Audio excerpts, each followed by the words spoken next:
Y a-t-il des dangers ou des aspects professionnels que vous rencontrez dans votre métier? Alors, dans la technique, oui, c'est un métier où il faut être vigilant 24/24 parce qu'en fait c'est un métier où on travaille sur une scène avec des éléments, des décors qui sont mobiles et avec des éléments qui sont assez lourds. Donc quand vous irez sur scène, vous verrez ce qu'on appelle la cage de scène. Justine vous fera voir. Il y a toute l'équipée de machinerie, ce qu'on appelle le cintre. Donc au cintre, c'est là qu'on a des perches mobiles.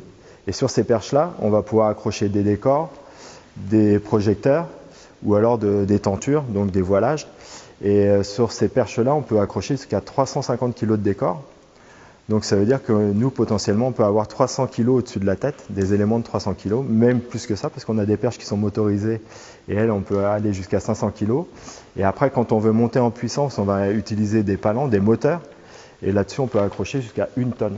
Donc ce sont des éléments, il y a plusieurs tonnes au-dessus de nos têtes, à chaque fois, mais il y a aussi des risques de chute, parce que le plateau, en fait, la scène, elle est détrappable. En fait, c'est des trappes. Et on peut ouvrir une trappe pour faire soit un accès avec un escalier ou soit un petit ascenseur pour faire apparaître ou disparaître des personnages ou alors carrément des éléments de décor qui vont descendre dans les dessous. Donc c'est un métier où il faut être très vigilant. Et oui, c'est physique déjà et puis c'est assez dangereux aussi. On décharge des camions. Donc là, on est sur la voie publique et on est carrément sur la voie publique avec des éléments de décor. Donc on balise la zone, on fait attention, mais oui, il y a des dangers. Il faut être très vigilant dans ce métier. C'est moi. Moi, je voudrais rajouter une question avant qu'on coupe. Est-ce que vous pouvez nous parler s'il vous plaît de votre parcours professionnel, éventuellement Ouais. les études que vous avez faites? Tout à fait. Alors moi, j'ai quitté le collège en 4e et je suis parti faire un apprentissage. Donc j'ai fait un apprentissage en ébénisterie. J'ai fait un CAP ébénisterie. Après, je me suis dirigé vers la menuiserie d'agencement.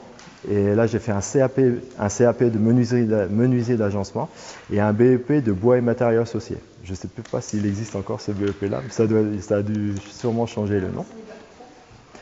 Alors oui, il y a les bacs pro aussi. Ouais. Il y a les bacs pro. Moi, je me suis inscrit au lycée d'Arsonval pour faire un bac pro en ébénisterie, mais je n'ai pas poursuivi. J'ai dû chercher du travail. Donc j'ai dû rentrer dans la vie active parce que j'avais déjà un appartement. Il fallait faire rentrer des sous. Donc moi ici, je suis rentré en tant que constructeur machiniste. En fait, j'ai été embauché en tant que constructeur machiniste. J'ai été embauché sur un contrat pour remplacer un agent qui devait partir dans un autre service et on attendait un recrutement d'une autre personne. Et puis j'ai fait mon petit bonhomme de chemin, j'ai été embauché, je suis passé titulaire à la ville de Tours. Et puis après, j'ai passé des concours administratifs dans la technique pour monter les échelons. Et petit à petit, je suis passé de constructeur machiniste, à sous-chef machiniste, à chef machiniste, et puis maintenant adjoint à la direction technique. Et j'ai dû passer des concours pour accéder à ces postes-là. Du coup, ça veut dire que en fait, vous avez fait tous les stades. J'ai fait tous les stades. Super, Ouais. Merci. Et moi, j'ai une autre question. Alors, excusez-moi. En fait, est-ce que vous vous rendez encore compte tous les deux de là où vous travaillez? Enfin, je veux dire, vous avez encore un regard assez neuf sur ce que nous on découvre là de super beau. Oui, c'est tous les jours. Tous les jours, moi, j'ai toujours un regard sur ce qui est beau, mais aussi sur les problématiques qu'engendre de travailler dans cette maison, parce que c'est une maison qui est assez vieille. Donc il y a notamment les escaliers, il n'y a que des escaliers partout dans la maison, donc on passe notre temps à courir dans les escaliers. Mais oui, c'est une grande chance de travailler ici. C'est vrai que c'est une salle qui nécessite aussi à avoir un entretien. C'est un bâtiment qui est entretenu, mais qui mérite d'être encore plus entretenu. Ouais.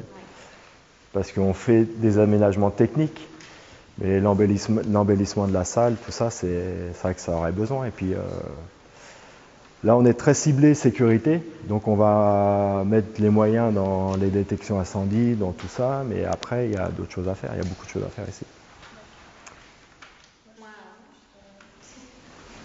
Justine?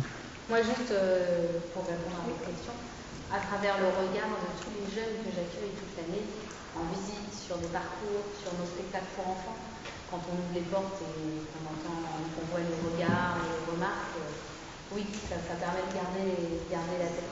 Ça rafraîchit tout ça. Ça permet de se dire que voilà, que le métier de faire découvrir comme je fais là, il a encore sa raison d'être et qu'il faut continuer.